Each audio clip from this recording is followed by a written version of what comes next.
Good luck, Harry Potter.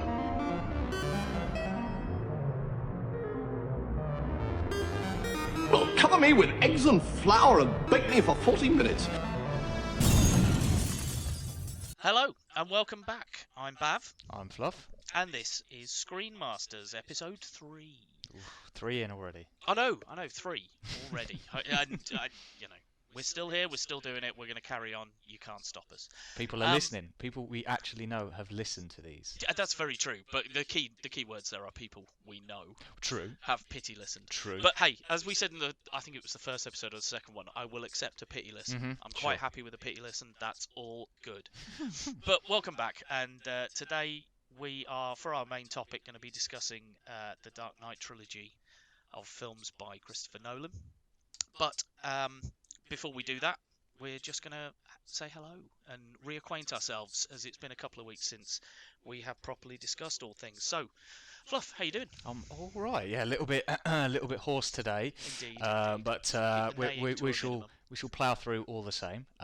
You know, it's fine. It's fine. Got plenty of water sat beside me, so I'll be fine. I believe it comes out of taps as well, so if you run out of the bottle, I think we can get some more.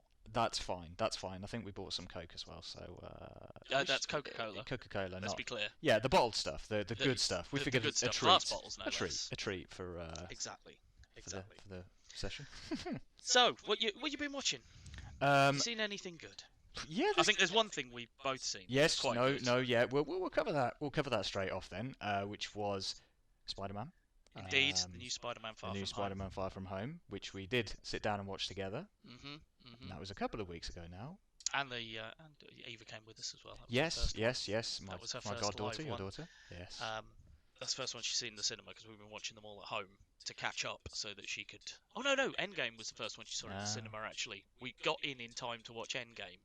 We caught up for Endgame, and then that was the first one she's seen with you and me. It was nice. She was thoroughly enthralled, I think, just as much as we were. I found that when she was watching them, though, some of them she had a lot of questions about, and how things worked and who people were, and alien races and stuff. And actually, Homecoming, when we got to it, the first one was she didn't ask any questions, and I just think it's because it's that much more relatable. Because he's just, in the first one particularly, he's just a kid in high school trying to be a high school kid. Yep. And that very much carried through to this. Very much. He loved just it. wanted to go on his school field trip and tell the girl he liked. Loved it. Absolutely loved it. It was much better for me than Homecoming. Don't get me wrong. I enjoyed Homecoming very, very much, and I think thought I'd agree with Tom that. Holland was very good in both. Most definitely. This just added a little spin. Again, even more pushing Spider-Man a little bit more out of his comfort zone, out of the city. Yep, absolutely. Bringing Nick Fury and such like people. We won't say too much. For I those of you who still need to be careful about spoilers, those of you who haven't seen the film, as always with a Marvel film, ensure you stick around for the end credits. More than very much so in this more case. Than ever. Very much so in this case. But yeah, I would say that Jake Gyllenhaal did quite well. Considering I'm not a huge Jake Gyllenhaal fan, I'll confess that. But he did a very good job of Mysterio. Again, as a comic book fan, you kind of see some of the parts of it coming anyway, but there was so much to enjoy in that film. So much to enjoy in that film. Cannot wait for it to hit the Blu-ray version that we won't pirate. We will certainly buy. And yeah, I can't wait. Yeah, same here. I very much enjoyed it. Again, we don't want to say too much, I guess, because spoilers, but the villain's one of the better ones for me. Most definitely. I liked that his motivations were a flip side of a coin that's explored in the film. Again, I'm trying not to say too much, but the throwback to other films, the interactions of different characters from those films. So you're covering the Marvel the nice of the last 10 years and various characters there. Brilliant, absolutely. Yeah, it was, and I've since learned as well. If I don't think this classifies as a spoiler. If it does, I'll cut it, but I don't think it does. The number plates in the film all reference key issues in Amazing Spider-Man. Oh, okay. I noticed as we were watching it in the cinema for the first time. I noticed when a car pulled in, it said AS. The number plate was ASM, and then like 3 numbers. I was like, oh, I bet that's an important comic book from Amazing Spider-Man. And then I found the video online, and they are. I'm sure and we have a it's certain friend who would know these by heart as well. Exactly, but it's the origin issues of the four, the characters who the four elementals are based on. I see. And again, I don't want to say any more than that. No, really, and I probably shouldn't. But there are Easter eggs all over it. Yes. If you look for them. Yes. So yeah, no, thoroughly enjoyed that. I think we will move on because otherwise we could sit here and exactly. probably talk about Spider-Man for the next 10-15 minutes. Bad stuff. So other films, Interstellar, which I borrowed off of you. Indeed. Hadn't watched in a while. As soon as we discussed Nolan last time, I was like, I haven't watched Interstellar in so long, and I really enjoyed it. I've got to say, it's one of those films where I'd only watched it once, and maybe twice after the fact when it came out. But the story is fantastic. The acting is. I mean, I'm not a huge Matthew McConaughey fan. I'm not going to say he's a lead for me, but the beautiful cinematography. No, he's just Wally Pfister. I mean, Always. come on! You look out at the stars and you just think it looks absolutely incredible. The ingrained bit a little bit later on. Again, I'm not going to say too much because for those of you who haven't seen Interstellar, by all means go and watch it. It's another Nolan film which you will thoroughly enjoy.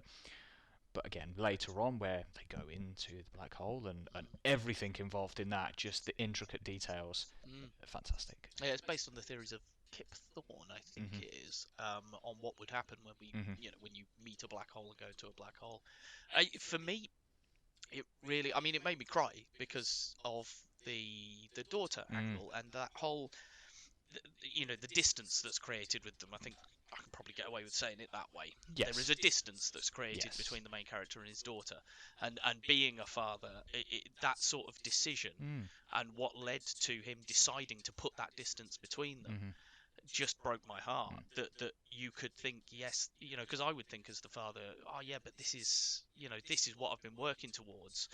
I've got to go and do this. But then one tiny thing means that this massive distance is then created that can never be made back. Yes. You can never make that distance back. No. And coming then how that full comes circle back. as well, in the sense of the storyline and the narrative of the story and time, space, etc., etc. That all coming full circle. I can appreciate that. Yeah. So it really hit me with that part. But yeah, I do love that film. I'm gonna watch back some other Nolan stuff after watching all this Dark Knight business, and I think. We'll look at doing I'm veering on the side of saying it's my favourite, but I right here now, if I was asked to pick my favourite Nolan film, I think it would probably be Interstellar. So yeah, it is a good one. A slight change of pace, but I was watching. There's too many Erms. There's some more Erms. I'm gonna do some. I'm trying to hold those back. I know. I've just caught myself doing it, and now I've made it worse.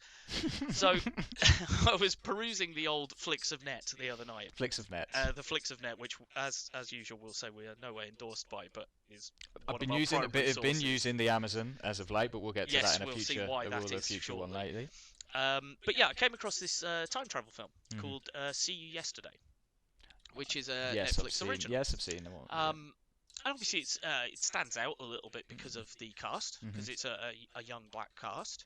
And to be honest, when I thought about it afterwards, and I was talking to the good lady teacher her indoors about the film, I think there's one like white Caucasian role in it that is a speaking part. I can't, because everyone's either Puerto Rican or there's a Latino contingent or there's the Jamaicans because it's set in Brooklyn. So there's a lot of mixtures of different black minority. culture and different black cultures mixing together. And like I say, then with some Latino Mexican elements and Puerto Ricans and I found it really, really refreshing to watch that. And you just, it's the kind of thing that I watched and went, why isn't it more like this? It's almost like with Black Panther. You think, well, there's all this talent. Yeah. Why aren't these people in more major roles? Yeah, I mean, it's we're getting a prominence of some of these individuals now. They're higher profile. We're getting better films out. Most definitely. It's one that I've seen the Flicks of Net trailer, but I haven't got round to watching. It is really interesting because it is just a Back to the Future basically type of story. but something goes wrong on a jump back. Something goes wrong, which causes them to jump back to try and fix it. But in trying to fix it, they make it worse, and blah, blah, blah. Classic, yeah. But time travel at no escapades. time does it treat it flippantly or, make you see it as, as just two kids mucking about, which is what it is. But they just aren't thinking about the consequences. But there's an awesome character arc for the lead girl in it. She's amazing, and I really wish I'd written her name down now because I feel bad. But she's incredible. I've not seen her in anything before, but she's so good because she does play this. She's being a stupid kid basically, and you can't get on board with her to start with. Yep. And then when the thing happens that means they've got to go back in time, you really start to empathise with her, but she's still not thinking properly. So you it's emotion, not logic. By exactly, that point. and it's the old coming of age as well. Sure. Little bit. Yeah, yeah. She realises she's got to grow up. She can't be this irresponsible with her actions, and with it comes back to she's got the power.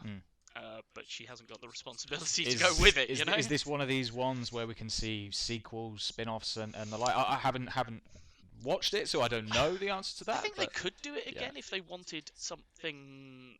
I think you'd just be.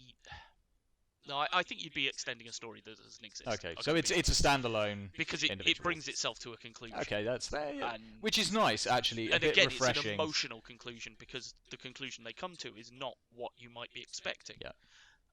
And so it packs a punch, and it's really heartfelt when it happens. Good stuff. No, because I'd watched Interstellar. Another one I'd not watched in a long time is one of my all-time faves. I absolutely love this film. It was The Martian. I was just in that. I was in that space. I'm gonna science the shit out I of it. I was just in that space zone at that point, and I loved it the first time I saw it. It's just so good. It's so good, so good. And again, it looks incredible. I've got it. I haven't watched special features on it, and after doing all this Dark Knight stuff and watching loads of the special features on the Blu-rays, to find out how much of what they did was real and things like that, and how they accomplished some of the stuff they did in the films. I think seeing how they did some of the Martian stuff would be cool. Oh yeah, I mean, I know the bit at the end when he's shooting off the planet and stuff looks ridiculous. Yes, I know that one point which I believe I read at one point was that obviously Matt Damon's character is stuck on the planet for so long, he doesn't have any interaction with the crew, and that they isolated him from the other cast members until he gets to that point where he's on the radio with them. And that emotion that he suddenly has because he's speaking to them for the first time on the radio is all real. Now, because it's that again. That's a little bit, Ridley Scott. He's knocking it out of the park there. Again, throwing some great people in there. Love Jeff Bridges. Love a bit of Donald Glover as well. Love that. Good old Childish Gambino. And it was just fantastic. What I love about it as well is the fact that in one of my favourite series, which I've said to you 1,000 times, The Expanse, they have a little kind of throwaway, and there's a ship which is called the Mark Botany, and they kind of play off of the fact that it isn't necessarily within the same universe. Show or in the books? It's in the books. It hasn't, as far as I'm aware, been referenced in the TV show at this point. But again, there's that little connection. That's cool. Loving The Expanse as much as I do. If you haven't watched The Expanse, please go and watch that. The new series will be up in November. And you find it on Amazon Prime. Actually, yes, Amazon Prime. Netflix. Thank God that Amazon Prime picked that up. I was so ecstatic when that happened. So again, just in that space thing, so then that took me back into, I haven't seen The Expanse for ages. So I just kind of went on a bit of a space binge for the last few weeks. So moving on to our main discussion point of this episode, which is the Dark Knight Trilogy by Christopher Nolan. I'm Batman. Encompassing Batman Begins from 2005, The Dark Knight from 2008, and The Dark Knight Rises from 2012. God, it makes me feel old. Oh, doesn't it just, mate? Doesn't it just? Makes me feel old. So, for any that aren't aware of what situation we were in 2005, let me recap you a little bit. Oh, we're going history lesson as well. A little bit. Okay. I'm not spending huge amounts of time. That's fine. Just to anyone who doesn't know where it came from. Yep. Because there may be people listening to this who have only seen the Dark Knight Trilogy and have only heard of the ones that came before. But yeah, I mean, essentially, in TV, we had the old camp Batman of the 1960s, wasn't it? Adam West. And then, well, let's face it, on TV, the best stuff was the animated stuff. Yeah, well, most definitely. Which we will talk about that in a future podcast. So yeah, before Mr. Nolan came to us, we'd had, in '89, I think it was Tim Burton's Batman with Michael Keaton and Jack Nicholson as Joker, which I think is a great film. Still holds up. Yep, I think it looks really good in this day and age. Then he did Batman Returns. I was going to say Dark Knight Rises for a minute. Batman Returns, which had the lovely Catwoman in. Which at that point, I actually watched it and thought, yeah, a solo Catwoman film would be alright. Yeah, it didn't turn out so well, did it? Turn out so well. And then, unfortunately, because merchandising, as far as I'm aware, Schumacher era. Oh god. Because the first two Batman films were 15s, Warner Brothers couldn't sell enough kids' toys. So we handed the reins over to Joel Schumacher, who created what I like to call the Neon Nightmare series. Because that was very quickly what the palette changed to, from the dark, dingy Gotham. The thing is, you look at the cast of who Two-Face was, Tommy Lee Jones. Oh, yeah. Fantastic actor. Jim Carrey is the Riddler. Peak Jim Carrey, like the peak of his career. You betcha! Soon my little box will be on countless TVs around the world, feeding me credit card numbers, bank codes, sexual fantasies, and little white lies. Into my head they'll go. Victory is inevitable. For if knowledge is power, then a god am.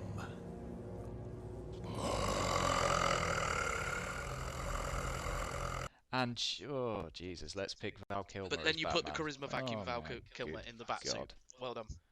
Yeah, no, you know what? I convinced myself that I like Forever, because at the time it was the first Batman film that I, saw in the cinema and got involved in. We were young and obviously at that point there were enough kids' still. toys Yeah, and of course. stuff. Yeah. So I do hold that fondly. I'd never defend Batman and Robin that came after it. Good God, no. Good God, no. I don't think I could watch that more than... I think I went to the cinema, watched it, and even going out of it as a kid, I went, that was just unbelievably it's shit. awful. Like, I think about the clip that we're going to play, and I'm just not sure which horrible Arnold Schwarzenegger pun I want to go with. Oh, of course. What I might actually do is what Wayne did for the Line of Duty one, where he just played Hastings, saying bent coppers loads and loads of times, which is hilarious. I might just go for all of them. The Iceman cometh. I'm afraid that my condition has left me cold to your pleas of mercy. In this universe, there's only one absolute. Everything freezes. You are not sending me to the cooler. What killed the dinosaurs? The Ice Age! Can you feel it coming? The icy cold of space. Ah! After you're frozen, your icy tomb will plummet back to Gotham. Breathe well. Stay cool, bird boy. Like a super Try and have a super melee. All the puns. It'll probably take about 3 hours. Oh, have fun, Wayne. Most of the runtime is Arnold Schwarzenegger puns. But anyway, and we left Batman there because, the bat nipples and everything else, and I don't want to talk about the other stuff. No. But then came along Christopher Nolan, who wanted to make a gritty and grounded Batman that was more key to us. He looked back through the texts and he decided he liked Year One. And Batman Year One, the comics by Frank Miller, that wasn't it? And he liked the origin story in there and decided he wanted to make that origin story. And you go into it, and who wanted an origin story for Batman in 2005? No, we want flashy Batman with all of his gadgets and this, that, and the other. We want peak Batman. Yeah. And so I was really, I wasn't keen going in. No. And the first time I saw it, I was like, well, it's better than the last one, but I've just watched an origin film again, so now I've got to wait for the next bit. The first time I watched it, I was like, wow, honestly, wow, really, really surprised me, because it was one of those ones that just came out of nowhere. It wasn't like we've got so many superhero films now. The fanfare before they even come out is immense. Knew Nolan beforehand, seen a few of the films, etc. Knew of Christian Bale beforehand, seen him in a few things. Obviously, Liam Neeson had been in tons of things. Knew Michael Caine. So the cast was well rounded. Knew a good chunk of them, but this wasn't getting the fanfare right out of the park that you would have expected. Now, though, you look back at that, I mean, come on. Yeah, and I mean, this is the thing to remember in hindsight, is that Begins was not... I mean, it was well received, but Dark Knight kicked it off. Oh, yeah. You know, it took till the Dark Knight for the franchise to go mainstream, if you like. You know, it was still considered a superhero movie at the start. No idea what their expectations were, I suppose, of Batman Begins. Whether they thought, okay, we'll make our money back, and we just want to keep the license of Batman because that's how they were running. But absolutely. But yeah, I mean, I looked into it and, like I say, watched all the extra features and stuff, and I mean, it is great, and it's got better for me over time. The more I watch it, the more I like it, because the more I pick out of it. What do you call them? Setup and payoffs of, why do we fall, Master Bruce, and then, it coming around the end, and then, what is it always he's saying to Liam Neeson? You've never learned to mind your surroundings, and so Boom. taking that Later from the on. beginning through to the end, and so it's got the sort of framework and the dynamics in there. I think I knew we were in the right place though when you see Sergeant James Gordon. Yeah, see, I've reamed off a half a dozen people and then suddenly forget Gary Oldman. Yeah, Gary Oldman's in there as well. Let's just forget Gary Oldman. But exactly. But we're dealing with Sergeant James Gordon, and we know the character is Commissioner, and he ain't going to get from Sergeant to Commissioner in one film, and that's the beauty of it. I knew we were in the right place because we were going to carry this actual on. progression. We were going to tell another one. We were going to see him move up the tree. We were going to see peak Batman. We were going to get there. And yeah, I went and looked at the effects and looked at things in the first podcast when we were talking about fight sequences and them being the actors and stuff. And I didn't realise, but Christian Bale did every fight sequence. I was aware of that. I'd seen some of the special features way back when. They were saying, the stunt choreographer was saying he's got a photographic memory. So he'd literally show him a sequence of 20 moves, and half an hour later, Christian Bale was basically ready to go with them. But he had to learn 16 fight sequences for the film. What? And he managed to do them all himself. And Liam Neeson did a lot of his own work as well. The monorail sequence, they were saying, was interesting to film because they had to build a monorail and do all that stuff. I didn't realise they built the Batcave. They built it on a soundstage. That does not surprise me. I mean, you look at the thing, and it's the detail, the beauty of that was just and when immense. you realise, but I think nowadays we're conditioned to not realise, it's CG. Of course it's CG. Of course, they're on a soundstage, and maybe there's a little bit of detail around them, but background, it's just green, and they'll put it on afterwards. And the tumblers. He wanted tumblers. Again, seeing how much being filmed in the UK, a good chunk of that filmed in the UK. We'd obviously seen it in the news, flying up and down motorways and stuff like that when they were shooting. So we'd seen it in the press, and I was looking, is that really going to be the Batmobile? And then suddenly it comes out in the film, and you go, actually, for this day and age, that's exactly what you need. And that's what he wanted. He wanted the grounded, for it to look like a rugged army vehicle that had been repurposed. And so they built 3 tumblers, I think, if I remember rightly from the stuff. And when they wanted it to end up in the Batcave, obviously, so they literally shot it into the soundstage at Shepperton, I think they said it was. Shot it from an air ram through the waterfall they'd built. But then they were worried. They realised if they did that, it was going to fly out the other side of the stage. So they also had to fit it with a cable that would stop it as soon as it got through and landed, that would stop it in about 9 to 10 foot. Yeah. And honestly, it's incredible. Because you don't necessarily think about that. And no, all the driving mechanics, sequences were genuine. Yeah. There's so little CG in that film, and if anything, it's panels and flaps on the Batmobile moving to make it look more dynamic. Which is quite funny, because if you think about some of the future Nolan films, your Inceptions and your Interstellars, so much CGI, so much absolutely. CGI, and understandable so. There is so little in this point. Even in the next 2 films, perhaps a little bit more as we kind of move through the trilogies. But it was so gritty, so grounded. But again, whether it was the budget, you look at that, and it's fair to say that they would have given him a decent budget for it, but nowhere near what they would have given in this day. There was a lot of miniature work. Yeah. That he didn't want to do, because Chris Nolan, again, from watching this, he wants a practical effect if he can get a practical effect. He wants to use visual effects to enhance if he needs to, like I say, moving the flaps and panels on the Batmobile to make it look more dynamic as it's driving. But he wants the Batmobile to be real. He wants the driver to actually be driving it, and pulling in and out of cars and all that sort of stuff. So yeah, I that one set the stage for me. And that was where I knew we were going to be in good hands. And then, of course, you get the lovely little tease at the end with the Joker card. Which, again, being the comic book fans we are, we knew was coming. We knew that they were going to do that. Gordon by the end of the film. So, again, we're one step closer. We've shown that. Yeah, I'll look into You've it. really started I'll look something. into it. Oh, exactly. You better have to. Ooh, we want more. We and want that more. was, like, for me, that was the equivalent of the Avengers tease that we'd get about 3 years later at the end of Iron Man. Yep. Like, how good were that was. Yeah. But yeah, so we then moved 3 years down the road, and Begins was a success, as we say, and so they wanted another one. And this time they upped the budget. Of course they did. So, Mr. Nolan could go a bit more crazy.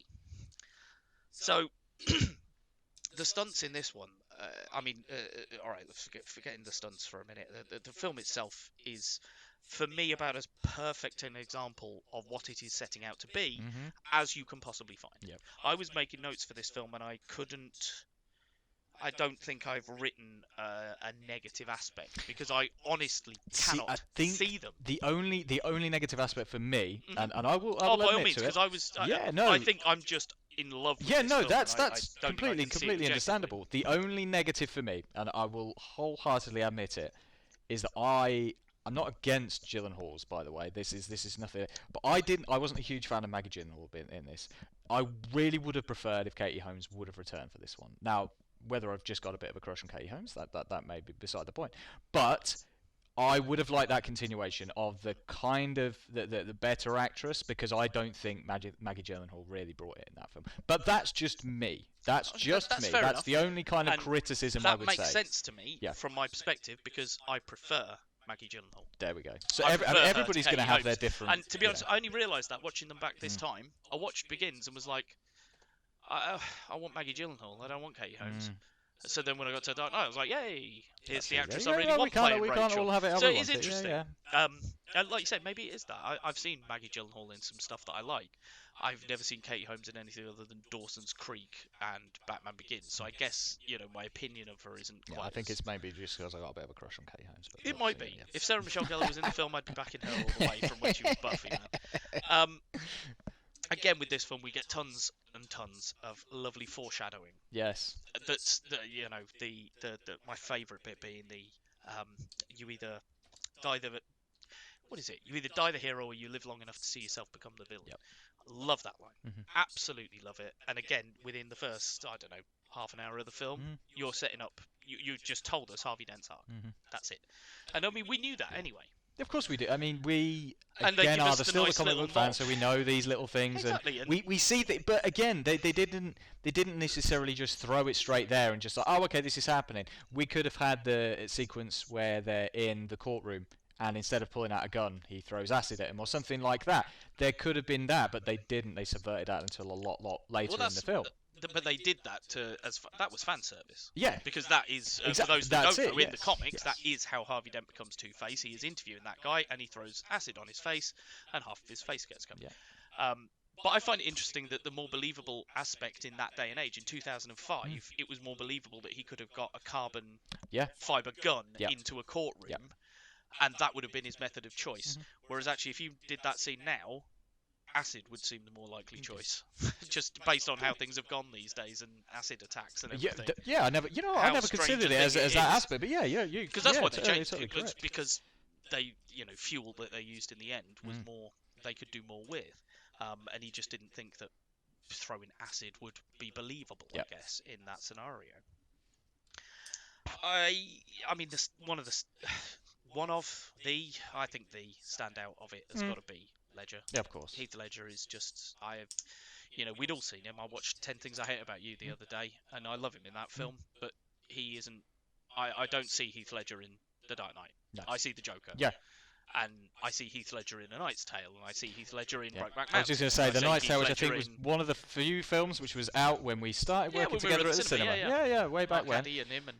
Yeah. But yeah, that's when I see Heath Ledger. And I never see Heath Ledger in the dark. No, you know, the just licking his lips, yeah. the every ticks in mannerism, his eyes. every little I mannerism. noticed Yeah. his fingernails this time in the interrogation sequence. His fingernails are really, really long and chipped and cracking and dirty.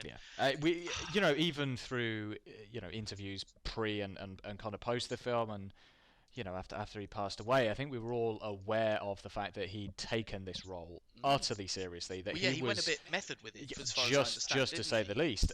The bit that completely, I mean, you get it right from the start. He goes in there, obviously he's killing off half of his crew as the beginning sequence goes. But it's that one bit where he walks in and sticks the pencil down and goes, "I'm going to make this pencil disappear." And how about a magic trick? I'm gonna make this pencil disappear. Ta-da! It's gone. Slams the guy's head on it. Absolutely. And just does it so straight-faced and just like, ta-da! And I was like, oh, you've sold me on that one. Again, I was watching it with the good lady teacher her indoors, and she flinched at that moment. And you see nothing. You see nothing. Absolutely nothing. You see a man's head hit a desk, and then he falls over. That's all you see. But again, his reaction, ta-da! Yeah. Just so good. And I mean, another point I've got here actually is about the violence in the film, because it is a 12 and it's a tough 12, I would say. But they get away with it because they don't choreograph it and they don't point out what's happening. It took me quite a few times to realise that when he burns the money on the boat, the Lao is tied up on top of the pile of money, and they don't make any reference to it. It's just as you go into that sequence, it pans down from the top, so you see Lao, you see the pile of money, but then the whole rest of the sequence is shot without you being able to see the top. So you know that's happening, but they're not showing it. So it makes it worse almost, because you're left to your own imagination. As is often the case, when happen. you've got to use your imagination to figure out, sometimes you go, what could be the worst case scenario in this? They're going to blow up a load of hospitals. Okay, did they actually manage to get everybody out of the hospitals? We don't know. We assume they did. Yeah. The aggressive expansion, where he wants to take on new crew from Gamble. Yeah. And he snaps a pool cue in half and just chucks it on the floor to the three blokes. He's like, we haven't got long. Again, doesn't show anything, but you know what's happening. And the same when he cuts Gamble, you don't see it. There's the big Hans Zimmer, wah! Yeah. And it cuts from behind, and you just don't see what's happened. He just falls to the floor. So it's left to your brain to imagine how bad that looked, or how what happened to it. I was amazed by some of the stunts in this as well, and I don't think nowadays you would do it. The chase sequence with the tumbler in this one, the ridiculously long one with the 16-wheeler and the rocket launcher and all that stuff. Most of it, none of it was CG, again, other than to tidy things up. There's one sequence that is miniature, which is where the tumbler runs into the garbage truck and pushes it up into the roof and along, and that's purely because they were shooting in Chicago and they couldn't smash a truck into the roof of an actual road. Makes sense. So, Chicago draws the line somewhere. Fair enough. They let them punt a SWAT van into the sea, or SWAT van's to spare, it's fine. So but yeah, again, all of that was done. The stunt driver was told by one of the chase cars that was filming the action that they were doing 88 to 90 to keep up with him, miles an hour, not kilometers an hour, by the way, guys. That was in the guy was in the tumbler doing nearly 100 miles an hour. I mean, that is a hefty vehicle. 2.5 tons. Oh, 2.5 tons. Oh, that's a big boy. 500 kilos of that, so half a ton of that was back axle and the wheels, because they were basically from a tractor. But yeah, incredible piece of kit. Like I say, all genuinely done. Everyone wanted Nolan to CG flipping the 16-wheeler, which is just a beautiful shot. It's an amazing sequence. Again, going to the fact that a lot of scenes as well, you suddenly, when you're watching it and you suddenly get the IMAX view, the full view, which again didn't have the budget for it previously. He obviously starts to incorporate that more and more into his films, and they did have a little bit of IMAX on Begins. Had they? Only a little bit though, because there physically weren't the cameras at the time. At the time of shooting Dark Knight, there were 4 IMAX cameras. They broke one during the shooting of that chase sequence. They had one in front of the 16-wheeler when it first turns in. They had it chasing it there, and then another car was sweeping in from the side, and the 16-wheeler hits the car and moves it, and as it spun out of the way, it crushed one of 4 IMAX cameras in existence. So then they only had 3 left. I think one of the... They mounted one to the front of a motorbike because they wanted, the sequence where the Batpod is going to the battle. Yeah. And it's going through like like a mall Just or about something. to bring up the Batpod, actually. I was going to through. say the one thing that I really loved about that was the fact that we saw that, okay, we lose the Batmobile, but we get the Batpod. Yeah, exactly. That was absolutely fantastic. Just turning that and then flipping down. Exactly. Brilliant. Absolutely beautiful. Because, again, it's just a beautiful, slick, smooth-looking machine. Mm-hmm. And again... And it's believable exactly, within the world. Exactly, precisely. And again, listening to the stuff, Nolan wanted that. Yeah. He was like, well, if we're going to have the Batpod, these front 2 wheels have to be the wheels. Mm-hmm. So you have to figure out a way to get it out off those 2 front wheels, and then we bin the rest. And yeah, that's where it came from. There was a French bloke they brought in to ride it, because you didn't sit on it, you lay across it, and had to use your weight to move it side to side. Well, I mean, I think we see that a little bit more when we see Anne Hathaway kind of riding it a little bit more in the next one. Oh, have they? They rebuilt it and made the chassis out of aluminium instead. Okay. So that it was a bit lighter, so that she could do it. But I mean, she never drove it in the sequences. It was a female stunt lady. Okay. Again, I can't remember her name. I can't remember any of the stunt people's names, to be honest. They were all incredible, and I really should have written them down. But yeah, so they did make changes for that. But that 16-wheeler bit, in the middle of Chicago, they were allowed to fire a gas ram out the bottom of a 16-wheeler and flip it fully on its head. It's a beautiful, beautiful shot. It just bush. And again, there's a bit in that sequence that tells you about Nolan's methodology as well. Do you know the bit where the helicopter comes in? Yeah. Well, he knew he couldn't crash a helicopter. Practical effect. So they have the helicopter fly in, fly down, so the opening shots are real helicopter. When it hits the wire, and as it's collapsing and coming to the ground, it's CG. But he then got them to get a wreck of a helicopter, Just dump it there. set it on fire, and drag it down the road towards the truck. Yeah. So when the truck smashes into the wreckage of the helicopter, that was genuine. Because his methodology was, if the lead-in and the exit from the sequence are practical effect, even though your brain will get distracted very slightly by the visual effect, you should get brought back into it again for the end sequence, because the sting in it is genuine practical effect. And, I think that works really well for it. Yeah. I think one of the, touch on the science of the film a little bit in terms of the mobile device, the sonar that they use. Oh, yeah. The only reason I'm going to kind of mention that is because you laugh, but the realistic applications of that kind of technology in this day and age is actually quite astounding. And that we probably could have that technology if we actually thought about it. For all we know, it's out there. But again, that was one of those kind of plot points, as you said before, set up and payoff. We had that a little bit before. Yep, with the trip to Hong Kong. Precisely, and then later on, that suddenly becomes an integral part of the plot. So again, that was another little point that again, he just introduces things. I think going back to Batman Begins just very briefly, they kind of mentioned it was kind of a throwaway thing, very much at the start of the film, that they'd lost one of their prototypes, which turns out the microwave to be the exactly. And those little plot points where you just kind of sometimes you just dismiss that and think, oh, that's just part of the that's nothing. No, it all means something, and that's something that Nolan brings to the table. Everything means something. Yeah, absolutely. I totally agree.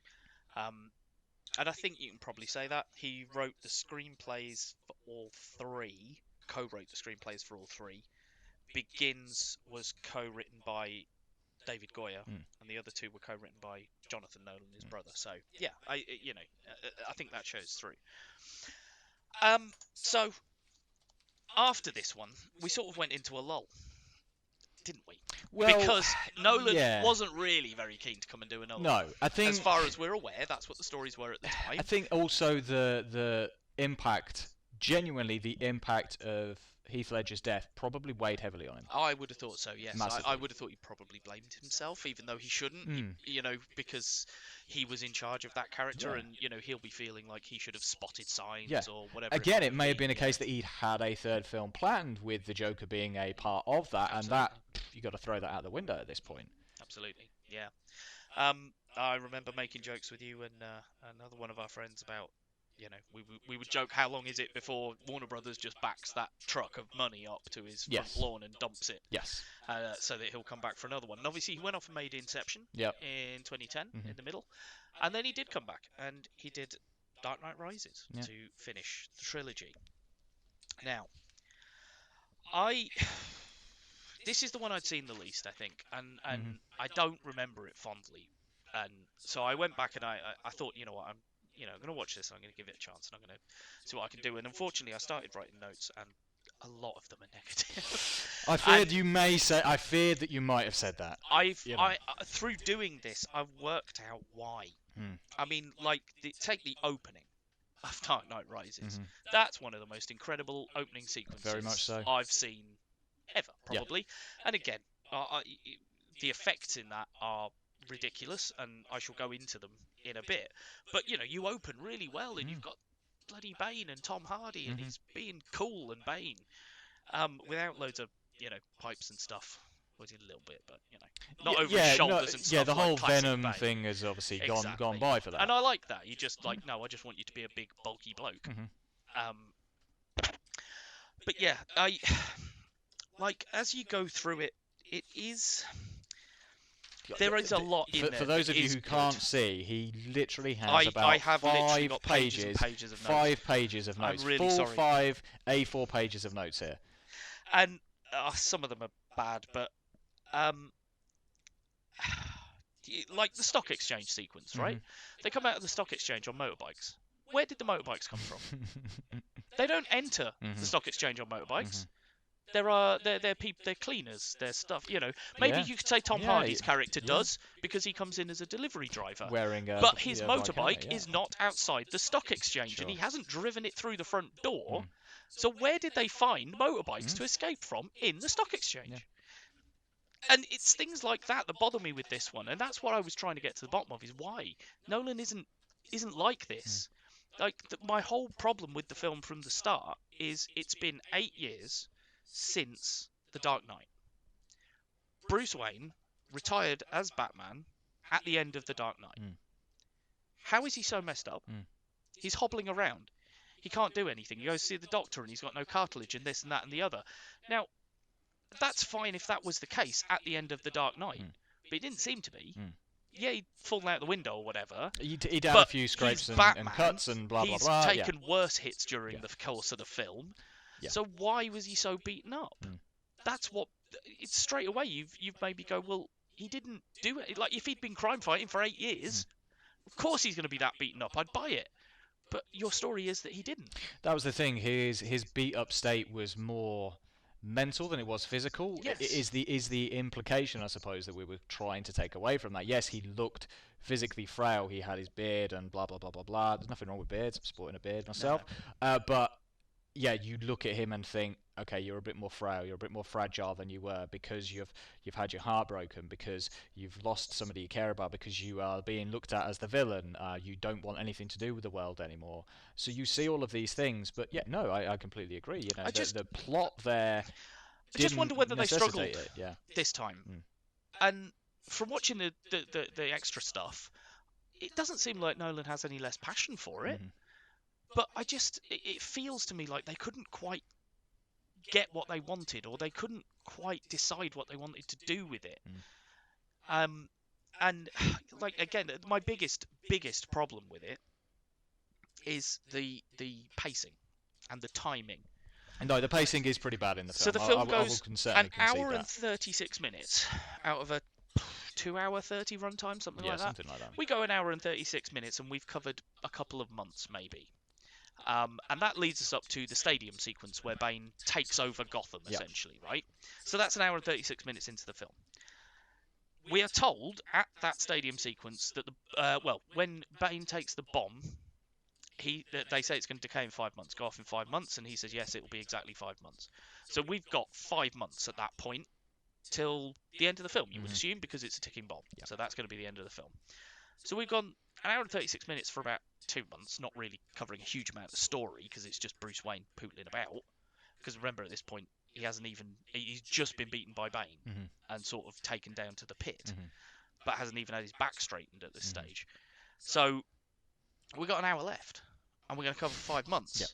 And I thought, wow, that's really bad. And I wrote that in my notes. However, it's worse. Yeah. Because what then happens is 7 minutes after that, and I have been this ridiculous, I'm sorry, guys. You'll learn I'm a freaking pedant. But in 7 minutes, we've had the cops in the sewers for 3 months. Yeah. So 7 minutes later, we've covered a further 3 months. Yeah, What's happened? Then, don't, because it gets worse still. 45 minutes from the end of the film, so we've covered 16 minutes since the stadium sequence. Yep. There's 18 hours left till the bomb goes off. Yep. 16 minutes! Yep. We've covered 4 months, 29 days, and most hours. Yep. You can't do that. No. It also felt for me, again, as you say, the pacing side of it, this was not much of a Batman film. He was very, very Batman's much... not in it very much. Very, very little. Even Christian Bale is not in it all that much. If you look at it, the supporting cast, I'm surprised you haven't gone through the detail of counting how many minutes he's in it in comparison to everybody else. Oh, you know what? There is a list. And it is the one that he's in it the least. Yeah, I and believe. it does not surprise me. Because, again, I don't know whether he just lacked the passion. There was just no spark there. There was just no... I think I can kind of see why they had the problem. Because if you're going to use Bane... you're going to do Nightfall, which, for the uninitiated, the Nightfall is the comic series, or the comic storyline that introduced Bane, and Bane broke the bat. Now, in the comic books, of course, what they do is they've already set up someone to take over in secondary stories leading up to the event. Yeah. So when he's gone, and while he's recuperating, we get someone else trying to fill his shoes, and we watch their adventures to keep the pace going, so that we're not just spending the next 6 months worth of issues watching Batman recuperate in the Batcave, because that's boring as hell. That's boring as shit. So, and obviously Nolan didn't want to do that, so he's just condensed everything down to about 16 minutes because he didn't know what else to do. The thing is, I mean, I still worry about the medical mechanics of how they, lean on a bit of rope to fix your back. Sorry, I occasionally have a bit of a back twinge, but I wouldn't put myself on a rope to fix a backache. You know what I mean? No.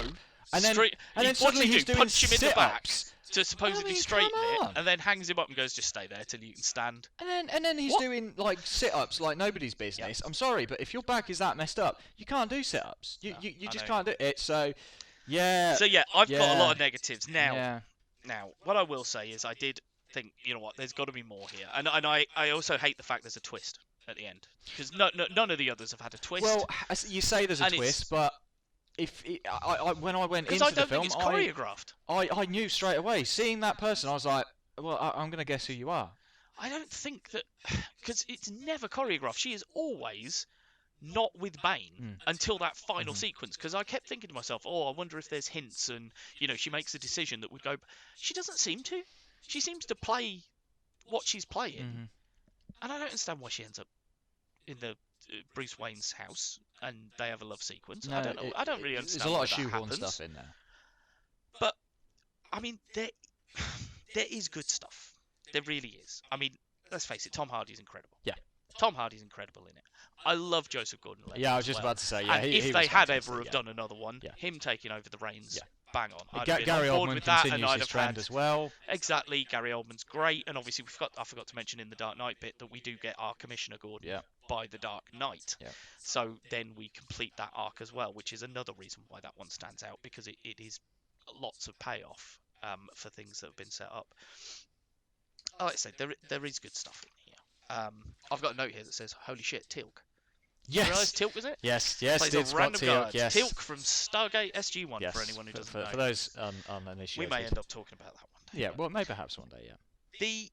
I'll just finish by giving some positives about this, and I think the positives, like you say, is in the acting, is to be found in the acting, and is to be found in the effects work and the way it looks. As you say, that opening sequence, that plane sequence right at the start was Jesus. Hardly any of that was CG. It's ridiculous.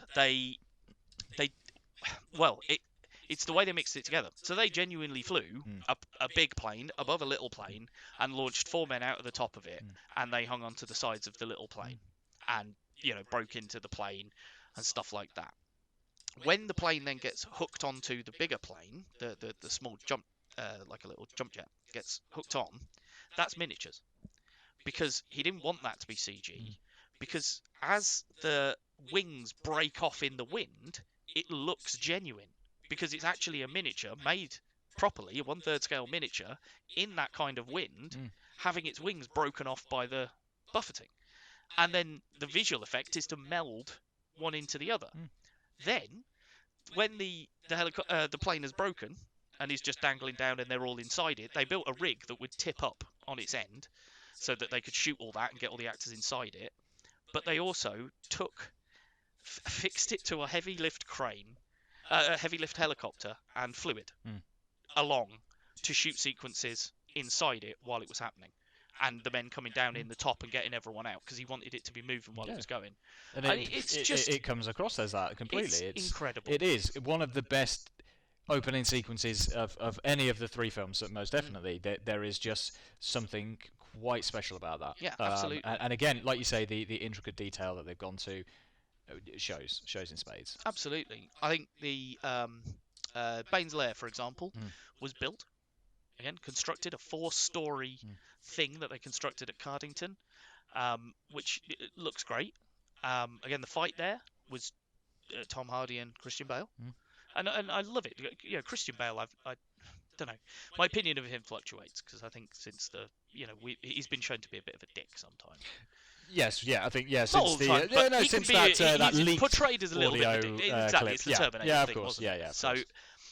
but like he's Batman. So he's got a bat suit on, and he's got a mask covering half his face. I just think any other actor on the planet would be like, I'll be in my trailer, lads.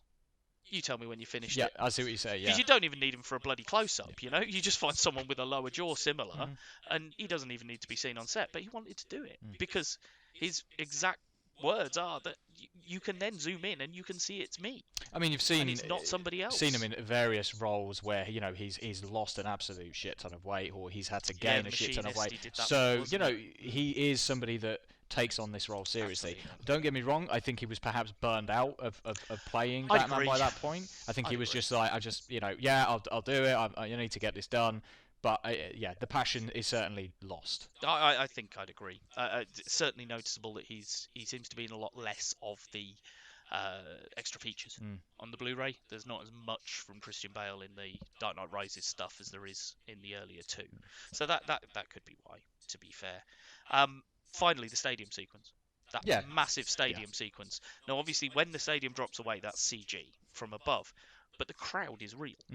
They got 10,000 people, nearly 11,000, I think they said, because it was in Philadelphia.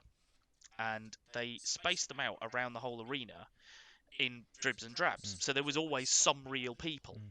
Then they filmed a load of them in batches of 4 against green screen and dropped them in digitally. So even though, yes, it's a visual effect, it's real people. It's not CG people who are reacting to stuff. It's real people just copy and pasted.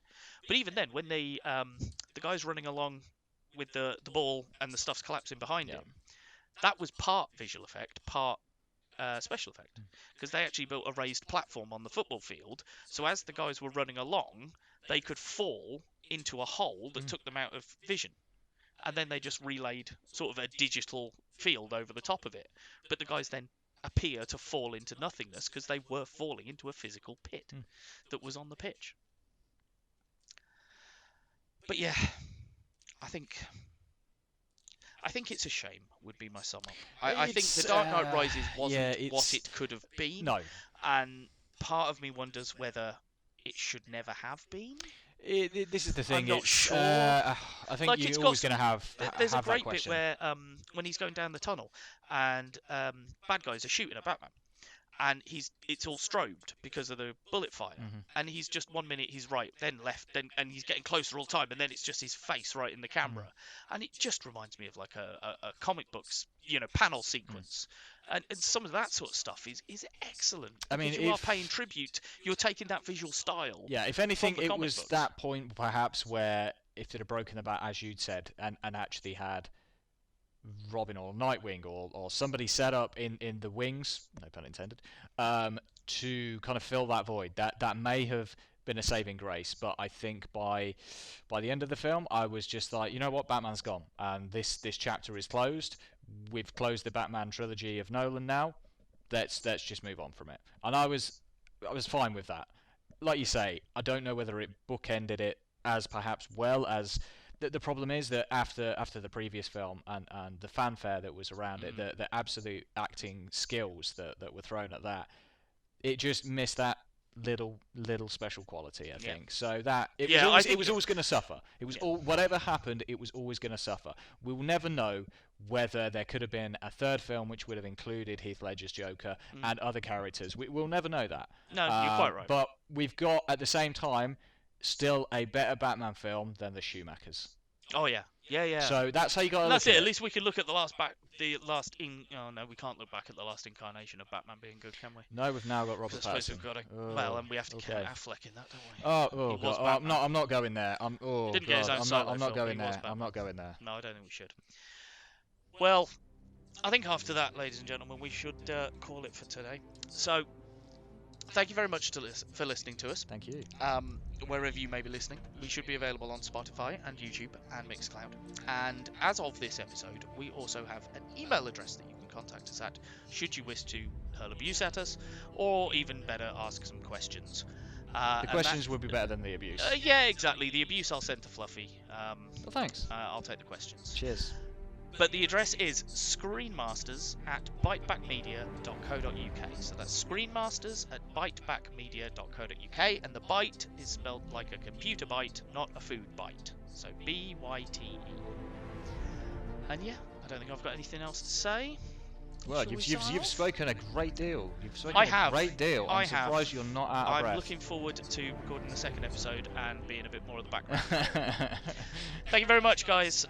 We will catch you on the next one, where we shall be discussing upcoming comic book TV shows. I have been Bav. I have been Fluff. And this has been Screen Masters.